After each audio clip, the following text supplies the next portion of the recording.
镜头来泰国新的总理，也就是前总理戴克辛的查某囝贝东丹，伊上任了后17个时是由内阁会议通过新的表经济方案，内底嘛有针对有社会福利卡的民众和身心障碍者即弱势民众，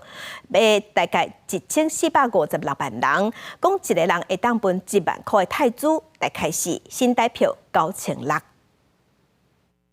伫前总理赛塔互法院判定解除职务了后，泰国国会杀出38岁贝东丹出任总理，延续戴克辛家族的政治香火。伊上任了后第一项重大政策，就是发现金补贴的方式来促进民间消费，佮有振兴经济。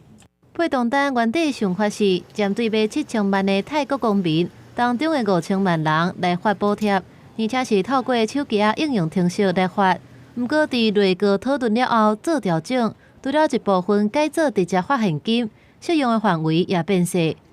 รัฐมนตรีได้อนุมัติตามกระทรวงการคลังเสนอ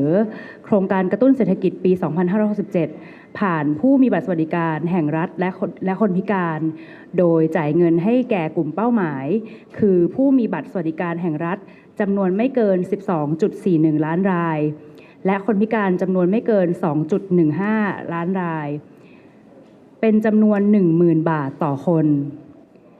จะเริ่มทยอยจ่ายเงินตั้งแต่วันที่ 25 กันยายน พ.ศ. 2567 เป็นต้นไป泰国的经济成长率伫2023年交出1.9%的成绩，伫东南亚国家算是排较后壁。实际上，伫2023年的大选当中，贝东丹因的为泰党就以振兴经济做竞选的主张。จากตัวเลขที่หามาเนี่ยกลุ่มเปราะบางกลุ่มแรกเนี่ยค่ะในเงิน 10,000 บาทที่ได้รับไป